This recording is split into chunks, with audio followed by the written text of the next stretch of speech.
bem, olhando os slides, tudo tranquilo?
Turma, hoje nosso conteúdo, ele é o conteúdo complementar da semana passada, né? Nós iniciamos na semana passada a falar dos fármacos que agem sobre o sistema renal, propriamente os diuréticos, e hoje nós vamos falar sobre o diurético em si, sendo que a partir de agora eu vou mostrar para vocês as classes de diuréticos, mecanismos de ação, como é que age e outros aspectos.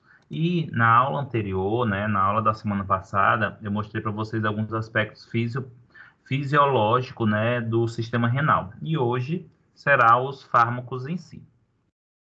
Então, como eu comentei para vocês na semana passada, nós temos aí 5 classes de fármacos diuréticos, tá? Essas classes, estes medicamentos que estão dentro desta classe, e elas têm várias aplicações e várias indicações, apesar delas serem todas diuréticos, tá? O próprio nome da classe, em alguns, ela já não, nos diz, nos sugere o que pode ser feito, o que pode ser realizado, tá? Então, os fármacos diuréticos, quais são as classes?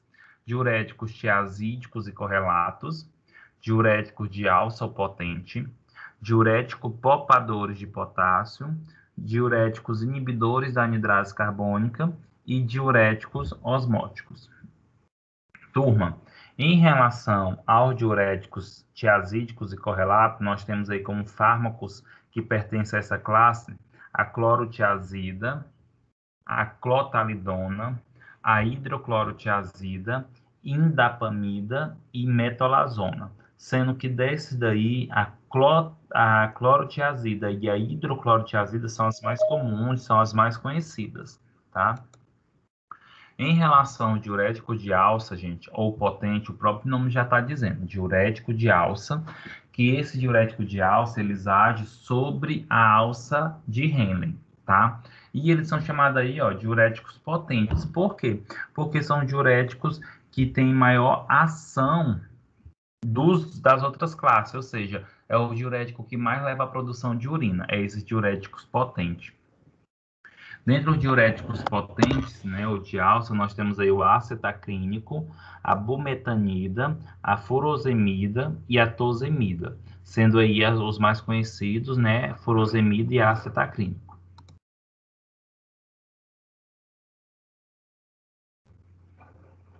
Diuréticos poupadores de potássio, olha o nome da classe. O próprio nome da classe já nos sugere o que vai acontecer, tá? Diuréticos poupadores de potássio são fármacos que vão eliminar, vão ajudar na produção de urina e, consequentemente, a eliminação de líquido, mas o potássio ele não é eliminado do nosso organismo, tá? Entre eles, nós temos a milorida, eplerenona, espirolactona e trianterena, sendo que a espirolactona é a mais conhecida aí desta classe. Nós também temos as classes de inibidores da anidrase carbônica, sendo que o fármaco mais consumido, né, aliás, fármaco pertencente a essa classe, é a acetazolamida. E nós temos os diuréticos osmóticos, sendo que os fármacos aí pertencentes a essa classe é o manitol e ureia, sendo o manitol ou sendo a ureia um dos mais conhecidos. E a partir de agora, turma, nós vamos falar, não falar cada classe em si, tá?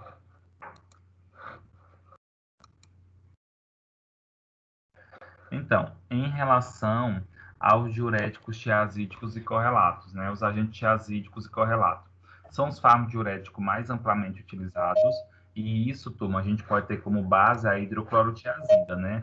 Quando nós pensamos nessa hidroclorotiazida, é possível observar que é um dos fármacos mais consumidos diurético. É tanto que eles estão bastante associados aí ao captopril, tá? Então, é muito comum a prescrição, principalmente no Sistema Único de Saúde, captopril mais hidroclorotiazida. Contudo, turma, quando a gente fala que ele é o mais amplamente utilizado, né, os tiazídicos, tem alguns aspectos importantes associados a isso. Por quê? Quando a gente pensa, por exemplo, nessa característica dos tiazídicos, é porque eles têm uma efetividade muito boa e também eles são fármacos que têm um custo de venda, né, comercial barato. Os agentes tiazídicos, eles são derivados, turma, da sulfonamida e estão relacionados com a anidrase carbônica. Então, tentando explicar essa frase. Quando a gente fala que são derivados da sulfonamida, significa que os fármacos tiazídicos ou correlatos, eles têm estrutura semelhante às sulfonamidas, que é um tipo de antibiótico, tá? Inclusive, turma, como foi que descobriu esses fármacos diuréticos?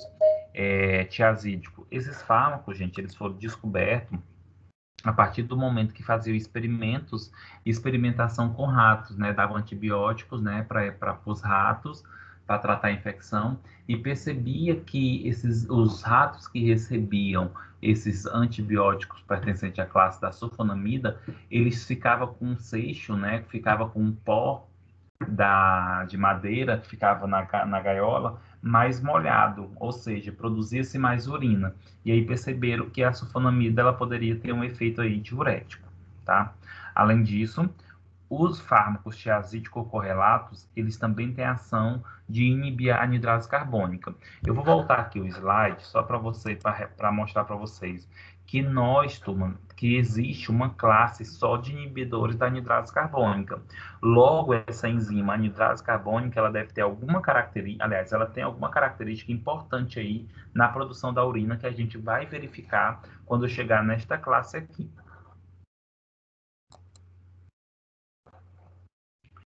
E os diuréticos, turma, eles têm locais de ação, tá? Lembra que, de modo geral, quando a gente pensa em diuréticos, são fármacos que ajudam a aumentar aí a produção de urina, tá? Aumenta aí a produção de urina. Ok. Até aí, tranquilo. Mas como é que ele leva a produção de urina? Os fármacos diuréticos, eles têm como fundamento principal o bloqueio de íons dentro dos túbulos renais. E os principais íons que eles bloqueiam é o cloro e o sódio, tá? O cloreto e o sódio. Mas aqui, o que que isso influencia? Por quê, turma? Lembra que os íons, de modo geral, as substâncias, elas são filtradas.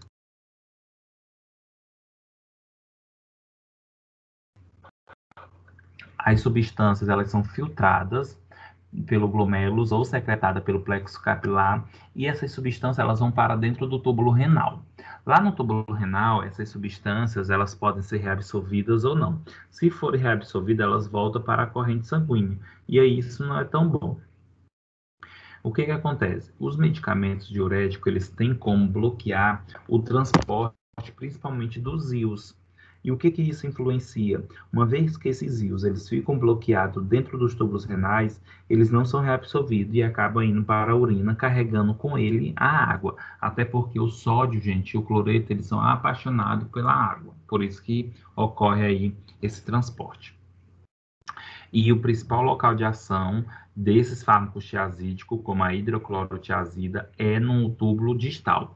Lembrando, gente, que o sistema renal, né, na verdade, os rins, ele é dividido aí em algumas porções, né? O glomérulo, cápsula de Bowman, túbulo contorcido proximal, porque é mais próximo à cápsula, alça de Henle, que tem tanto a parte ascendente como descendente, túbulo contorcido distal e ducto coletor. Os fármacos tiazídicos, eles agem no túbulo distal, impedindo a reabsorção de cloro e de sódio. Mecanismo de ação dos agentes tiazídicos. Atua principalmente, gente, no túbulo distal, diminuindo a reabsorção de sódio pela inibição de um cotransportador de sódio e cloreto na membrana do túbulo distal, contorcido distal.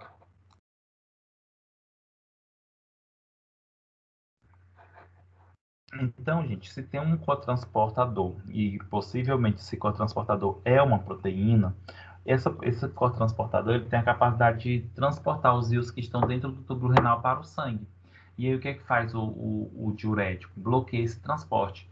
Bloqueando esse transporte, esse túbulo, esse íon, ele fica preso no túbulo e aí vai ser formada a urina.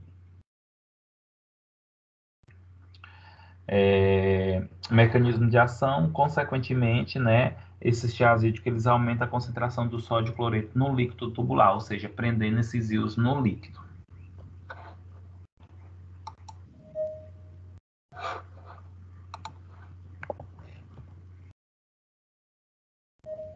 Só um momento, turma.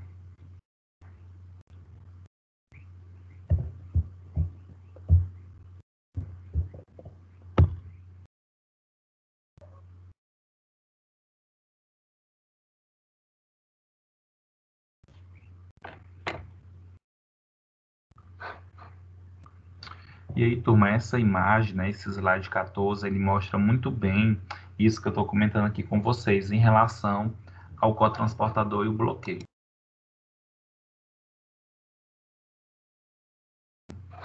Como assim? Observa só, gente, do lado esquerdo da sua tela tem o nome luz.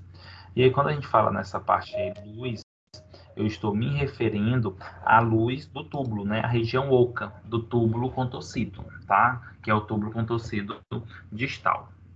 E aí, essa parte aí que vocês observam, o C, né? Os elementos químicos, isso daí, gente, são as células, tá? É a membrana do túbulo, é uma célula. O que é que acontece? Observa só nesse C1, né, que é em amarelo. Isso daí, gente, é uma proteína que visa transportar o quê? O sódio e o cloreto para dentro da célula e depois esse sódio e esse cloreto ele vai lá para a luz do intestino, desculpa, vai para o sangue, tá? E lembra, gente, isso não é bom para o paciente que é hipertenso. Por quê? Porque o sódio e o cloreto, voltando para o sangue, o que que o sódio e o cloreto ele carrega junto? Água. E aí, uma vez que esse sódio, esse cloreto, ele vai para o sangue, vai também a água. E aí, se vai água para dentro do vaso, aumenta o volume de sangue. Se aumenta o volume de líquido e sangue, consequentemente, o coração ele tem que bombear mais e aumenta também a resistência vascular periférica. O coração bombeando mais, aumenta o débito cardíaco. E se aumenta o débito cardíaco, aumenta a pressão arterial, tá? E aí, o que é que a hidroclorotiazida faz? A hidroclorotiazida, gente, ela vai vir nesse C1, nesse transportador C1, que é uma proteína, e bloqueia. Bloqueando, o sódio e o cloreto não consegue ir para o sangue, não consegue ultrapassar. Não ultrapassando, esse sódio e cloreto fica retido dentro do túbulo. Retido dentro do túbulo, a água também fica retida. E aí, ficando a água, ficando o sódio, tudo vão para a bexiga, né? Para formar a urina. E aí diminui o volume de sangue, diminui o débito cardíaco, diminui a pressão alta.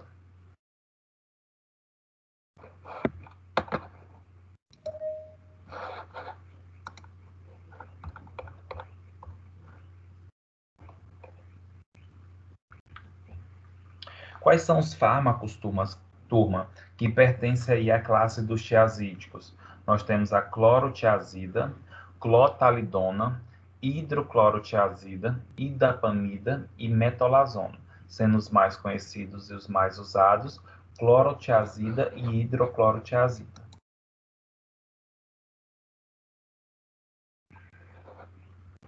Ações, né? Esses fármacos diuréticos, tiazídicos, gente, eles aumentam a excreção de sódio e cloreto. Então, se aumenta a excreção de sódio e cloreto, significa que diminui o volume de sangue, tá? Contudo, Esses fármacos aí, gente, eles têm um problema. Eles levam à perda de potássio, né? A pessoa acaba perdendo potássio pela urina. E a perda de potássio pode levar, por exemplo, a cãibra, tá?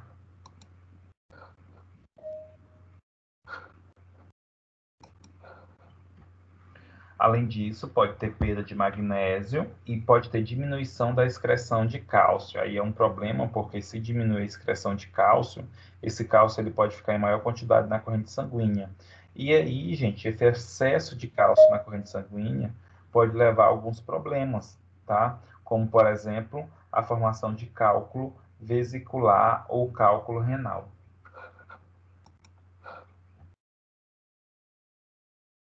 Usos terapêuticos dos agentes tiazídicos.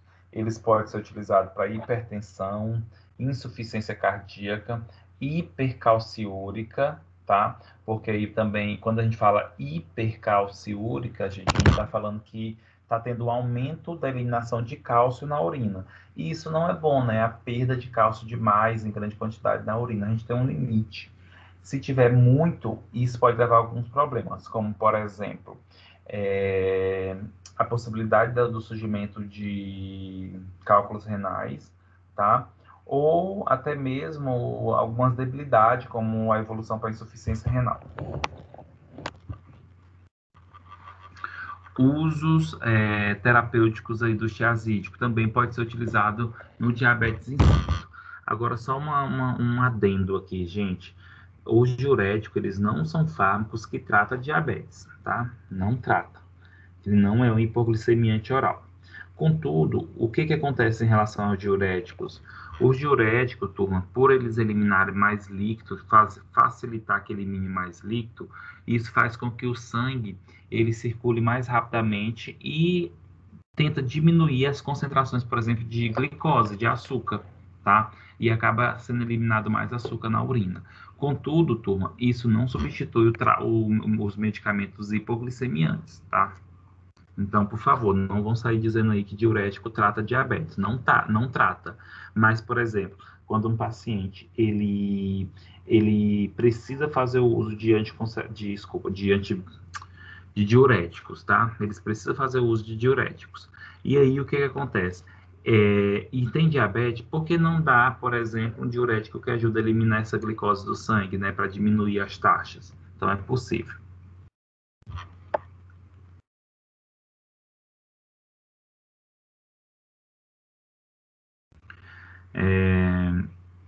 E aí, turma, alguns efeitos adversos em relação ao uso dos tiazídicos, né? Principalmente da hidroclorotiazida.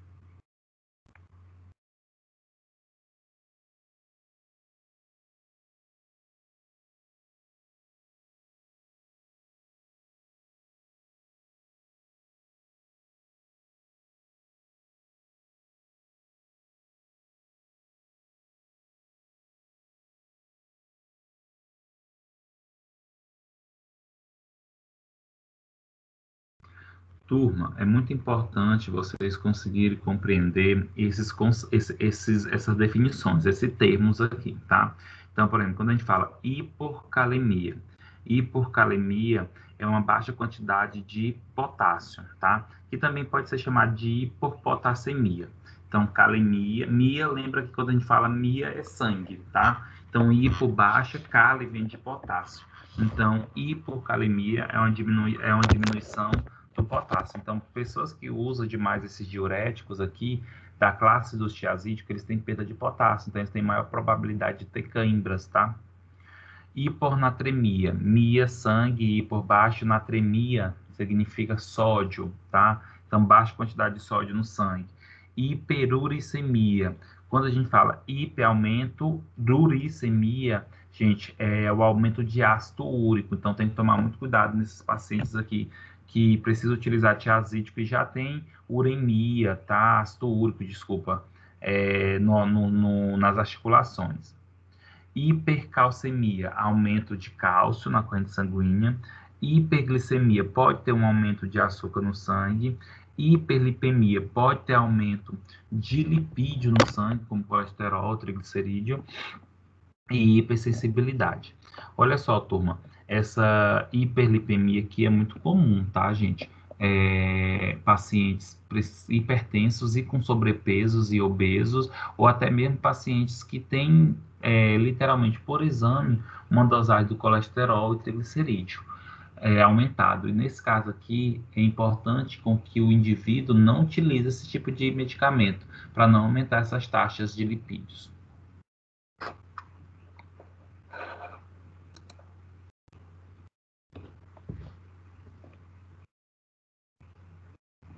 Assim, turma, nós vamos para a nossa segunda classe de fármacos diuréticos, tá? Esses fármacos diuréticos, o que é que acontece?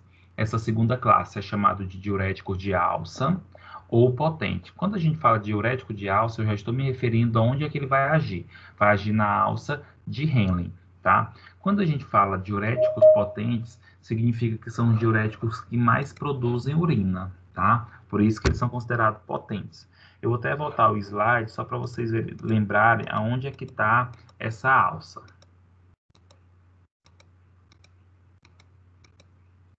Nós temos aqui a imagem, tá? Do sistema renal.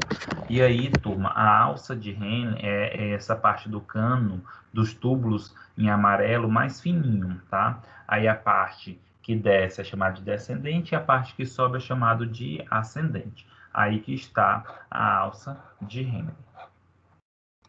E, consequentemente, como a alça é chamada de Henle, é o nome do cetoterápico dos diuréticos diuréticos de alça por agir diretamente na alça de Henle. Então, gente, os diuréticos de alça, gente, eles têm ação principalmente na alça de Henle, na porção ascendente, ou seja, naquela porção que sobe, tá? Comparado aos outros diuréticos, os diuréticos de alça eles apresentam maior eficácia na mobilização de sódio e cloreto. O que seria isso? É os que mais conseguem prender sódio e cloreto nos túbulos. E lembre-se, turma, quando se prende o cloreto e o sódio dentro do túbulo, consequentemente fica presa a água, e isso vai facilitar a formação de urina, que é o que nós desejamos. Quando a pessoa é hipertensa, quando ela está demasiada, uma coisa que é importante é eliminar líquido.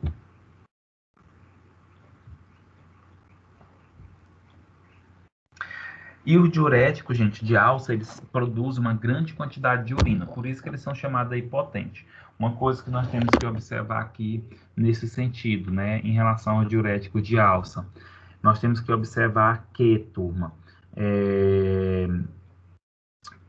assim, esses diuréticos, é tanto que eles são muito utilizados em urgência e emergência, tá? Muito usado mesmo. Mas eles não são tão recomendados a administração dele, principalmente em idosos que tomam esse medicamento cronicamente, ou seja, sempre, da noite. Por quê? Porque senão vai fazer com que o idoso ele tenha desejo de urinar. E aí, gente, o idoso ele já tem uma marcha lenta. Então, imagina ele tendo que acordar de madrugada, sonolento para urinar. Ele pode só ter um risco maior de queda. Tá? Mecanismo de ação. Os diuréticos de alça, eles inibem o cotransporte de sódio, potássio e cloreto na membrana luminal, na porção ascendente da alça de Henle, diminuindo a reabsorção desses íons. Resumindo, em outras palavras, existe um cotransportador, existe uma proteína que transporta esses íons, que eu acabei de falar aí, e lembra, gente, esses íons aí, eles acabam carregando a água consigo, né? Então, o que é que acontece? Os diuréticos de alça, eles bloqueiam o cotransportador desses íons, prendendo o cloro e o sódio dentro do túbulo, e aí se prende o sódio e o cloro dentro do túbulo, a água também fica presa. A mesma história da imagem anterior que eu mostrei para vocês, tá? Só que nós estamos agora falando de uma outra porção do sistema renal. Nós estamos falando aqui, gente, da alça de Henle, tá? Então, observa aí a luz, tá? Do lado esquerdo, né? Tem o nome luz. Quando a gente fala luz, gente, eu estou me referindo à região oca, tá? Então, tô falando de um túbulo que tem uma região oca, tá? E aí, essa porção aí é a alça de Henle ascendente, porque é onde ocorre a ação do medicamento, da furosemida, por exemplo. Observe que tem um cotransportador aí, C1, tá? C1. Qual a função desse C1? A função dele, gente, é colocar um sódio, 2 cloreto, para dentro do sangue, tá? Observa aí, sangue do lado direito. Só que aí isso não é bom para um paciente que é hipertenso. O que foi que fizeram? Desenvolveram um medicamento como a furosemida, né, que é a de alça, que é potente, e esse medicamento acaba bloqueando esse cotransporte, tá? Bloqueando esse cotransporte, consequentemente impede a reabsorção desses íons. E algo importante a comentar sobre essa característica aí, turma, é o seguinte: o sódio ele não é reabsorvido e o cloreto não é reabsorvido, mas não é reabsorvido 2-cloreto. Por isso que ele é considerado bem potente, porque ele prende muito esses íons.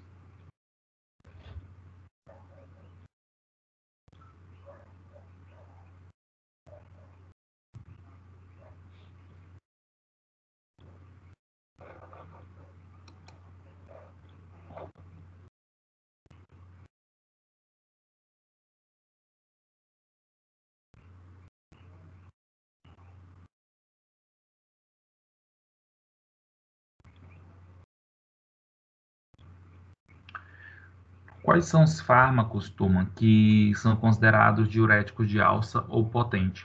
Nós temos o ácido acrínico, bumetanida, furosemida e tosemida, sendo que a furosemida e o ácido acrínico são os mais conhecidos, tá? E como é que quais são as ações, né? Na verdade, não é nem como ele age, mas quais são as ações? Turma, olha só.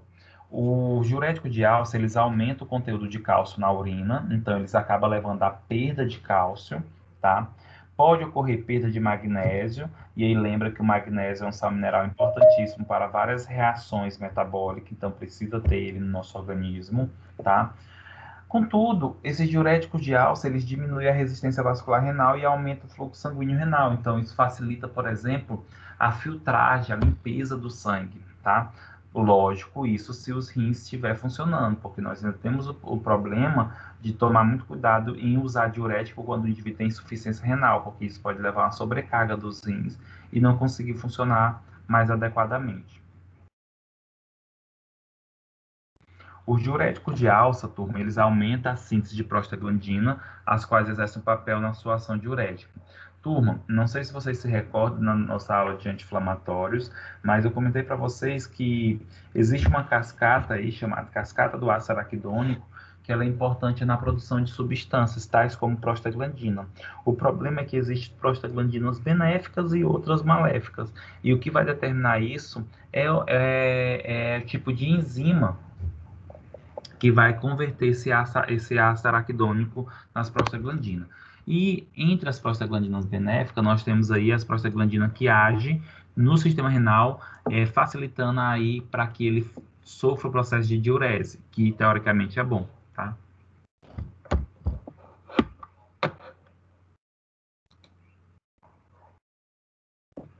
Usos terapêuticos dos diuréticos de alça. Eles podem ser utilizados, gente, quando o indivíduo tem edema pulmonar, tá? O que é esse edema pulmonar? É o acúmulo de líquido no pulmão, oriundo da não capacidade mais do coração em bombear o sangue adequadamente. Aí esse sangue ele começa a acumular no pulmão e a água começa a extravasar, comprimindo esse pulmão, dificuldade em respirar e outras coisas.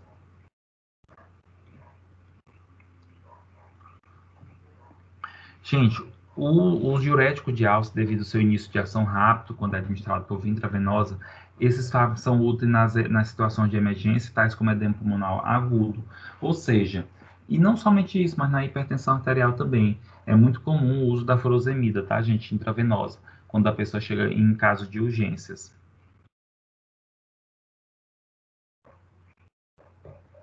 E a furosemida, eles podem ser utilizados aí, gente, para o tratamento de hipercalcemia, tá? O que seria hipercalcemia? Aumento do cálcio no sangue. Gente, o excesso de cálcio no sangue pode levar à formação de cálculos biliares, vesiculares e renal, tá? E esse é um problema aí, porque o aumento de cálcio, gente, pode favorecer a formação de cálculos.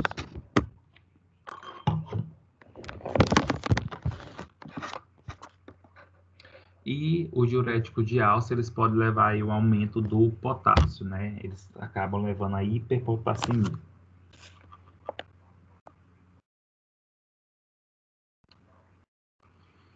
Efeitos adversos do uso dos diuréticos de alça. Ototoxicidade pode acontecer, tá? Quando eu me refiro em ototoxicidade, estou falando de inflamações no ouvido, por exemplo. Hiperuricemia, ou seja, gente, hiperuricemia é o aumento de ácido úrico no sangue. E se aumenta o ácido úrico no sangue, por conseguinte, aumenta esse ácido úrico nas articulações. E isso acaba levando à gota, tá? Que é aquela doença inflamatória nas articulações. Gente, por ser um diurético muito forte, potente, eles acabam fazendo com que ocorra aí uns quadros de hipotensão, tá? Pode ter também hipomagnesemia pela perda do magnésio e pode ter hipopotassemia, tá? Porque ocorre aí também uma perda do potássio.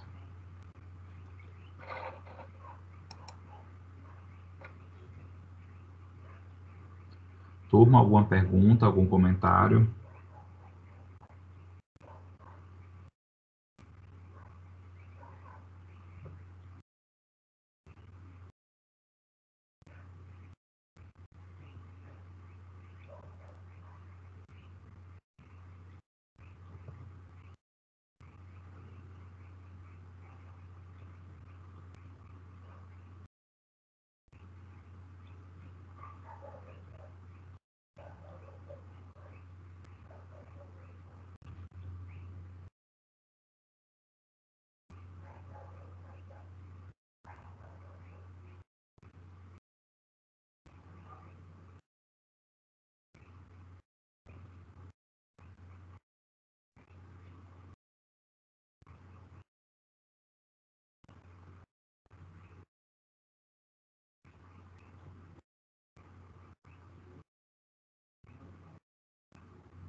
Turma, nesse momento nós vamos para a nossa terceira classe de diuréticos, tá? Essa classe de diurético é chamada diurético poupadores de potássio.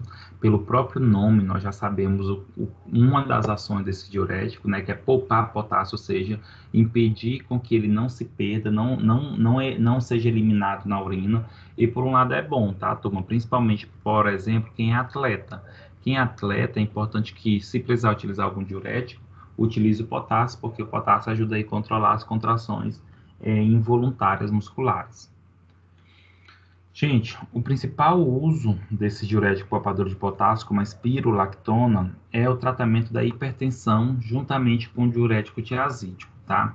É importante monitorar o nível de potássio do paciente, já que ele acaba impedindo a eliminação desse potássio. Esse potássio pode se acumular de uma maneira bem séria e levar a outras complicações, como até dificuldade em andar. Mecanismo de ação. Gente, o diurético poupador de potássio, eles têm característica esteróidica, tá? Ou seja, ele tem perfil hormonal. Então, pessoas que utilizam qualquer fármaco diurético pertencente a essa classe, poupador de potássio, corre risco de sofrer alguns problemas hormonais, como se em mulheres pode levar aí uma desregulação do ciclo menstrual, tá? E o que que acontece? Esses poupadores de potássio, eles agem como? Gente, existe uma substância chamada aldosterona, tá? Essa aldosterona, ela é responsável pela reabsorção de sódio e de cloreto, e consequentemente de água. Pensando nisso e sabendo que existe isso, foi desenvolvido material que ajudasse a impedir essa situação da espirulactona. Nesse sentido, o que que acontece, turma? A aldosterona, para ela facilitar a reabsorção de sódio e a reabsorção de água, ela precisa se ligar ao seu receptor, tá? Esse receptor ele é intracelular, tá? É um receptor citoplasmático, tá? E aí o que acontece?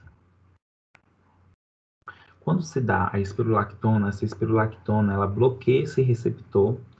Bloqueando esse receptor, consequentemente, não vai ser produzido proteínas que ajudavam a produzir a aldosterona. Então, se o receptor foi bloqueado, não tem a proteína. Se não tem proteína, não tem como ter aí a formação da aldosterona. Se não tem aldosterona, não tem reabsorção de sódio nem água. Se não tem reabsorção de sódio nem água, não tem aumento do volume sanguíneo. Se não aumenta o volume sanguíneo, não aumenta o débito cardíaco. Turma, a ausência dessas proteínas mediadoras evita a reabsorção de sódio e, por consequência, a secreção de potássio e hidrogênio.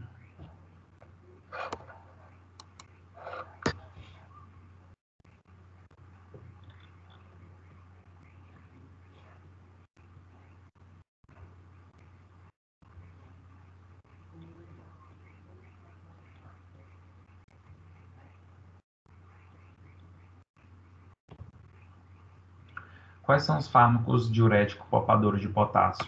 Nós temos, gente, a milorida, eplerenona, espirulactona e trianterena, sendo a espirulactona mais conhecida, tá? Inclusive é muito usado, gente, por mulheres que querem, por exemplo, entrar num vestido. Gente, o que é que acontece? As mulheres, elas sofrem mais uma desregulação hormonal, né, por causa do ciclo biológico. E aí, as mulheres acabam tendo a tendência de produzir mais aldosterona. Produzindo mais aldosterona, vai ter mais retenção de líquido. Então, quando se utiliza, por exemplo, um diurético poupador de potássio, tal como a espirulactona, isso acaba sendo suprimida. Por quê? Porque mesmo produzindo a substância que vai favorecer a reabsorção de sódio ou água no glicoreceptor, você já pode bloquear e impedir que isso aconteça. Ações dos diuréticos poupadores de potássio. É utilizado, gente, em estados edematosos em que os níveis de aldosterona encontram-se elevados, tá? Lembra-se, a aldosterona é uma substância que tem a capacidade de favorecer a reabsorção de sódio e água e assim aumentando o volume de sangue e a pressão arterial, tá? Então é muito importante saber se um dos motivos que está levando a reabsorção é o excesso de aldosterona e da onde é que vem. Usos terapêuticos dos diuréticos poupadores de potássio. Pode ser utilizado por próprio diurético, como diurético, tá? Pode ser utilizado também, gente, na hiperaldosteronismo secundário, que é isso, hiperaldosteronismo secundário. É uma doença que está associada a uma produção excessiva de aldosterona. Turma, e uma pessoa que produz demais aldosterona vai ter retenção de líquido, vai ter elevação da pressão arterial. Também pode ser utilizado para aí diminuir os sinais e sintomas dos problemas ocasionados pela insuficiência cardíaca. Efeitos adversos, tanto o homem como a mulher sofrem em relação à característica de impasse. Por quê?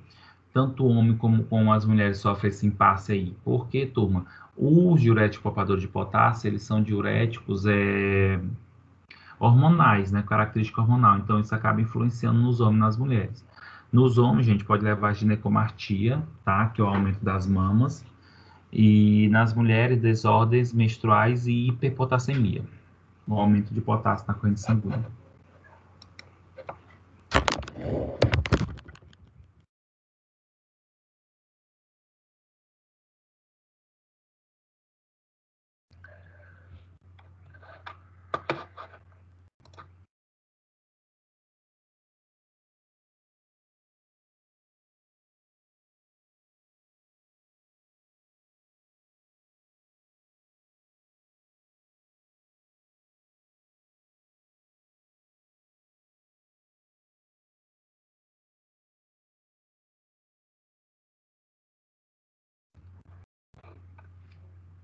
Turma, nós iremos agora falar da nossa quarta classe de fármacos diuréticos, que são os inibidores da anidrase carbônica, tá? O principal fármaco, gente, pertencente a esta classe é o fármaco chamado aí acetazolamida, tá? Contudo, tem também o fármaco que é o chamado dozolamide, tá? Ou dozolamida, ok? Gente, olha só, os inibidores da anidrase carbônica são um grupo de fármacos diuréticos que atua no rim, tá? Aumentando o volume e diminuindo a concentração da urina, tá? Quando a gente fala aumentando o volume, significa que produz um volume maior de urina, mas diminui a concentração dessa urina. Concentração em quê? Dos sais minerais, tá? Então, qual é o mecanismo de ação pelo qual, tá? Pelo qual a dozolamida e a acetazolamida conseguem agir como diurético? Gente, os fármacos, eles inibem a enzima anidrase carbônica, tá? Que ela é responsável pela conversão da água e dióxido de carbono em ácido carbônico. Olha só, gente, essa enzima anidrase carbônica é uma enzima encontrada aí nas células. Vou até mostrar o slide seguinte para vocês. Ó, nós temos aqui a anidrase carbônica dentro da célula e nós temos a anidrase carbônica também na luz, tá? Essa classe de fármaco age, gente, no túbulo proximal, tá? Então, lá no túbulo oco proximal tem a anidrase carbônica, a enzima livre, e também dentro da célula, né, no citoplasma, tem a anidrase carbônica livre. O que acontece nesse contexto, turma? Essa anidrase carbônica, ela tem uma função, tá? Qual é a função? Pegar a água mais o dióxido de carbono e transformar em ácido carbônico, como vocês podem observar aí. CO2 é dióxido de carbono, H2O é água, que vai produzir o quê? H2CO3, que é o ácido carbônico, tá? Então, isso acontece com a participação da enzima CO2 mais H2 dá origem a H2CO3. Contudo, gente, esta inibição acaba inibindo a enzima, né? E esta inibição permite reduzir a reabsorção de bicarbonato para o sangue. Se vocês observarem aí, ó, o qual a enzima depois ioniza o próton mais o bicarbonato. Então, se a enzima está inibida, ela acaba reduzindo a reabsorção de bicarbonato para o sangue, juntamente com o sódio, tá? O sódio vai ser mais excretado, e uma vez que a reabsorção de água está diretamente dependente do sódio, aumenta a excreção de água. Olha só, talvez nessa imagem aqui vocês consigam entender. Então, turma, nós temos aqui, ó, o dióxido de carbono do lado esquerdo, onde tem essa parte da luz, o nome luz, tá? Observa só, gente, nós temos na parte de baixo H2O mais CO2.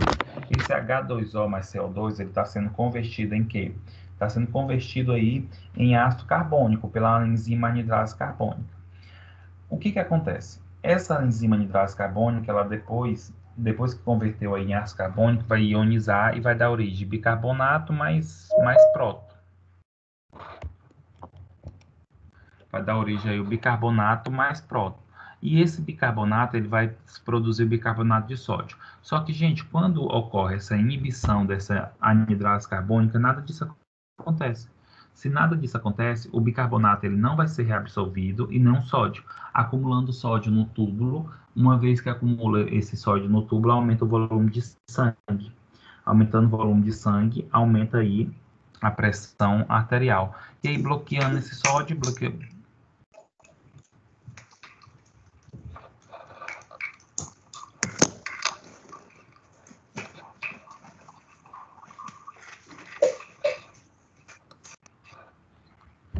E aí, turma, bloqueando esse sódio não volta para o sangue, a água não volta para o sangue, fica tudo preso nos túbulos renais, pronto para ser eliminado. Turma, finalizando essa parte escrita aqui, ocorre a diminuição da capacidade de troca entre o sódio e o hidrogênio, resultando na retenção de bicarbonato no lume, acentuando a elevação do pH.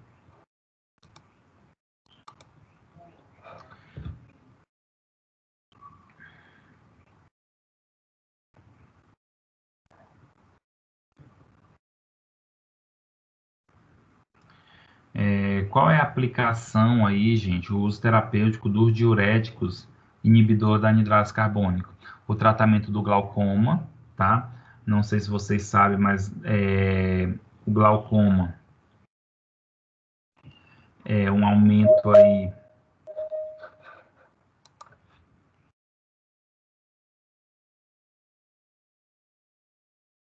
o glaucoma, gente, é o aumento da pressão intraocular, tá? E aí, como você utiliza um diurético, esse diurético ele acaba aí eliminando esse líquido, né, esse edema. Além disso, o diurético tiazídico, o diurético inibidor da anidase carbônica, eles podem ser utilizados para o tratamento da doença da montanha, ou mal da montanha, tá? O que é isso, gente? É um sofrimento físico causado pela dificuldade em se adaptar à menor pressão de oxigênio em altitudes elevadas, tá? E aí, quando se utiliza, diminui esse volume de sangue, concentra-se mais as hemácias no sangue, melhora a oxigenação.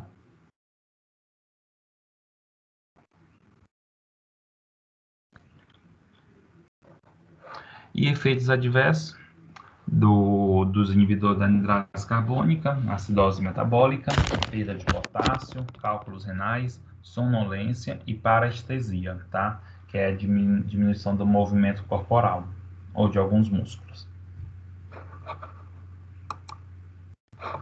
E por fim, turma, nós vamos falar da nossa última classe de fármacos diuréticos, tá? Que são os diuréticos osmóticos, tá? Pelo próprio nome está falando, diurético osmótico, tá? Esses diuréticos, eles têm a tendência de ser hidrofílicos, né? Hidrossolúvel, e aí quando ele chega no sistema renal, consegue carregar com eles as substâncias que também são hidrossolúveis, como, por exemplo, a água, tá? E aí isso aumenta a filtração do sangue, a limpeza do sangue e a retirada de impureza, tá? Então, gente, o diurético osmótico, como manitol e ureia, são substâncias hidrofílicas que nos glomérulos resultam em um grau de diurese, tá? Porque como chega no glomérulo e é hidrofílico, ele acaba sendo filtrado facilmente para dentro dos túbulos renais. Turma, isso se deve, né, à propriedade dessas moléculas de transportar água consigo para o interior do líquido tubular, o que isso é muito importante, porque quanto mais água vai para dentro dos túbulos renais e fica presa até chegar no ducto coletor, isso é bom porque aí vai formar urina, não vai ser reabsorvido e não aumenta a pressão. Gente, esta classe de fármaco, né, diurético osmótico, muitas vezes talvez vocês nunca ouviram falar, elas na prática clínica elas não são tão usadas com a finalidade diurético. Geralmente elas têm outras finalidades, como por exemplo, gente, ajudar aí na desintoxicação do corpo por alguma substância tóxica. Como assim? O que é que acontece? Como o diurético osmótico ele aumenta a filtração do sangue, e, consequentemente a limpeza, quando um paciente está intoxicado, que a substância já chegou à corrente sanguínea, é importante dar aí uma substância que faça com que essa substância ela seja eliminada do sangue, porque quando ela é eliminada, ela diminui a possibilidade de fazer os efeitos adversos, tá?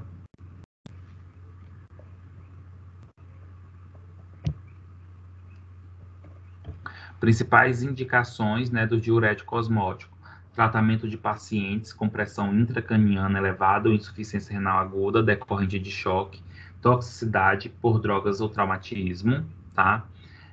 Observa, gente, que de modo geral essa classe de diurético osmótico ela tem mais funcionalidade em estados edematosos do que não edematosos, como a hipertensão arterial, tá? Gente, e em caso de paciente submetido à diálise, os diuréticos osmóticos mantêm a função renal a longo prazo e pode salvar a vida desses pacientes. Então, o diurético osmótico, eles têm uma função importante dessa característica dos pacientes que têm insuficiência renal, tá?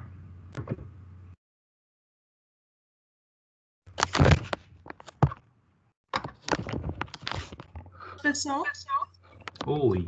então, Oi, às Aline. vezes o osmótico ele seria para um tratamento mais constante e no caso do, deixa eu me lembrar o nome, um SOS, por exemplo, esqueci o nome agora, professor, na ponta da língua. Você está falando urgência? Sim, no caso esse osmótico seria de longa permanência e para a célula de urgência ele não serviria, seria isso? Tá, vamos lá. Você está se referindo a um paciente que está com hipertensão, Aline, ou um paciente que está intoxicado? Eu só não entendi um pouco ainda a sua pergunta nesse De sentido. hipertensão. Isso, um paciente que é hipertenso, esse diurético osmótico, eles não são de escolha, não mesmo. Pode observar, eu vou ser bem sincero, eu nunca vi um paciente hipertenso utilizando diurético osmótico. como tratamento crônico, né? Nunca ouvi. Os mais usados é hidroclorotiazida, furosemida, agora os osmóticos não. Por quê? Porque os hormóticos eles vão forçar um pouco o sistema renal, eles vão forçar os rins a trabalhar mais. E lembra, gente, que o paciente, quando ele é hipertenso, que é uma doença crônica, a hipertensão é uma doença que ela desgasta os rins. Então, não é tão interessante utilizar um diurético que vai dar uma sobrecarga nos rins. É tanto que está dizendo aqui, logo abaixo, que os pacientes que são submetidos à diálise podem utilizar o diurético osmótico. Por quê? Porque vai dar uma força para os rins. Mas lembra, turma, não significa que isso vai resolver o problema. A tendência é que, com o passar do tempo, os rins tenha uma falência mesmo, tá? Então, Aline, respondendo sua questão, os osmóticos, eles vão ser utilizados em caso de urgência ou emergência, em casos de intoxicação, não é nem caso de hipertensão. O fármaco que é usado em urgência ou emergência de crise hipertensiva diurético é furosemida, tá? Ok, obrigada. De nada. Turma, agora, os osmóticos, né, para quem trabalha em hospital, principalmente, eu não sei se existe um hospital aqui em São Luís para referência em intoxicação, mas geralmente quando a pessoa está intoxicada, o primeiro que aparece já entra, né? Mas é muito comum os osmóticos ser usados nesses pacientes que estão aí, por exemplo, intoxicados, por chumbinho, por exemplo. Mas lembra, gente, qual a importância do diurético osmótico na intoxicação? A importância, turma, é porque vai aumentar a filtração do sangue e a substância, quando estiver já no sangue tóxica, ela acaba indo para a urina e a pessoa vai urinar, né? Vai esvaziar. Então, a substância vai sair do corpo e vai diminuir os efeitos adversos, tá? Ocasionados pela substância tóxica. Lógico que tudo isso vai influenciar pelo tempo também, né? Não adianta também você encontrar uma pessoa que tentou suicídio, ou se intoxicou depois de 3 horas, a substância já deve ter maltratado a pessoa, tá? O corpo, né?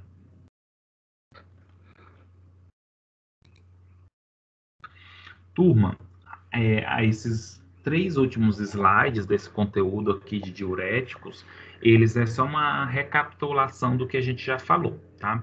Então, vamos lá. Olha só. Lá em cima nós temos uma legenda, né? O amarelo clarinho é diurético tiazídico, né? A exemplo, hidroclorotiazida. O amarelo mais escuro, um pouco mais escuro, é o diurético de alça, chamado aí o principal furosemida. O laranja, né, é o diurético poupador de potássio, ou seja, ele poupa potássio, ele não perde potássio na urina, exemplo, a espirolactona. E o mais escuro, né, laranja mais escuro, é a acetazolamida, que é o inibidor da anidrase carbônica, tá? Então, vamos lá, do lado esquerdo nós temos a excreção, tá? Urinária, se é diminuída, se está diminuída em vermelho, essa seta vermelha. E em direito, a seta verde virada para o lado direito, é quando está aumentado a, a excreção urinária desses produtos. Então, olha só, gente, o sódio. Gente, o sódio, ele é altamente excretado em grande quantidade pelo diurético de alça, pela furosemida. Isso é importante porque mostra o tanto que é potente esse fármaco. Não é só o sódio, gente, é o sódio e o cálcio. Observa que o sódio, gente, e o cálcio, eles são altamente excretados, tá? Pelo diurético de alça. E isso acaba levando à formação de urina. Observa que o diurético de alça ele é o que mais forma urina. Somando essas 3 coisas, é mais eliminado o sódio, é mais eliminado o cálcio, é mais eliminado também cloreto. Consequentemente, aumenta seu volume aí de urina, tá? E aí, turma, chama a atenção de vocês para o diurético poupador de potássio. Se vocês observar, quando fala excreção de potássio, o diurético poupador de potássio, ele faz não eliminar, tá? Ele faz não excretar o potássio. Isso é importante aí, principalmente para pacientes que são esportistas e precisam utilizar diurético. Gente, e não é só esportista. Normalmente, vamos dizer que o professor Welles é hipertenso, ele começou a tomar diurético e deram um diurético, um tiazídico, por exemplo, tá? Deram um tiazídico. E aí, o que é que acontece? Eu estou perdendo potássio na urina e eu pratico atividade física, faço musculação, faço corrida. E isso para mim não vai ser bom, porque eu vou ter tendência de me sentir mais fraco e mais cãibra. É muito importante fazer essas avaliações, turma, na hora da indicação, na hora da prescrição de diuréticos, né? O que aumenta, o que diminui na corrente sanguínea, tá? Para evitar efeitos colaterais.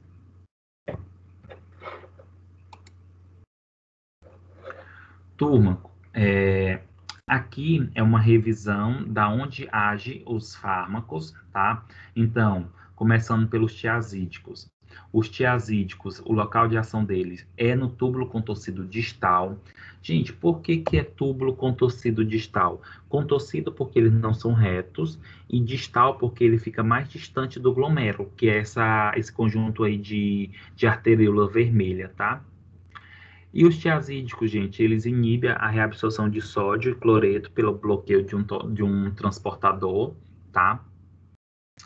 E são o diurético mais comumente usado. Quem nunca ouviu falar aí de uma hidroclorotiazida, tá? Quem vive aí com os avós, possivelmente, bisavós, possivelmente já viu dentro de casa, tá?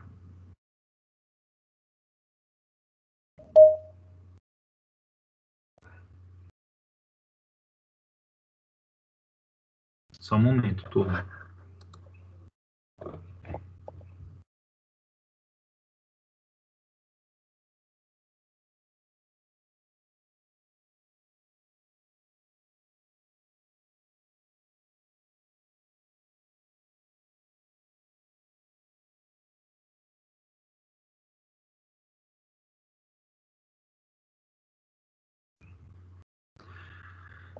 Turma, a acetazolamida. Lembra que a acetazolamida é o fármaco que pertence àquela classe de inibidores da anidrase carbônica, que é aquela enzima. Bloqueando a enzima, fica preso o bicarbonato e fica preso também aí o hidrogênio nos túbulos, né? Então, a acetazolamida é um inibidor da anidrase carbônica, que inibe a reabsorção de bicarbonato, tá? E tem propriedades diuréticas fracas. Por ter propriedade diurética fracas, quase não é indicada, quase não é usada, tá?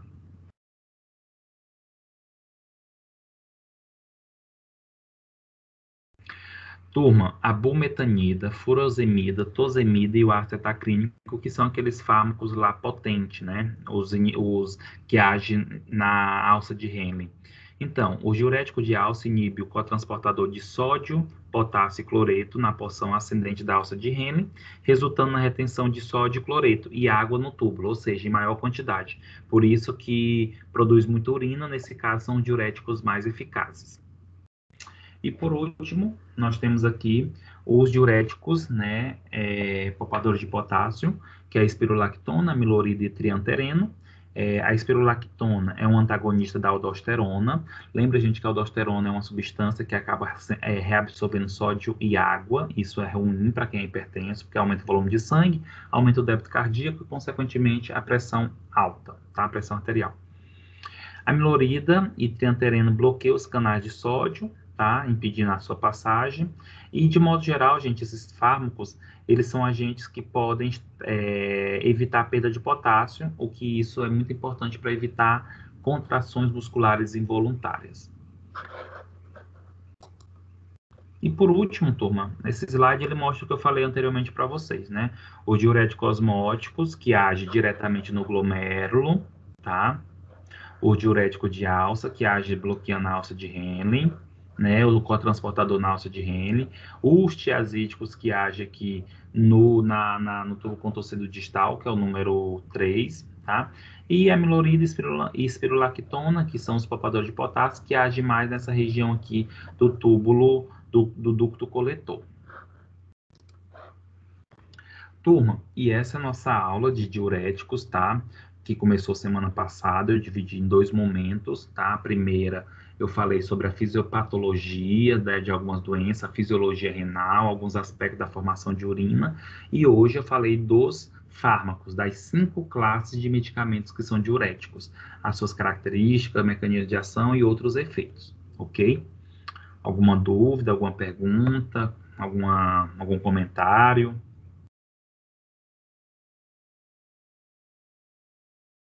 Não, professor.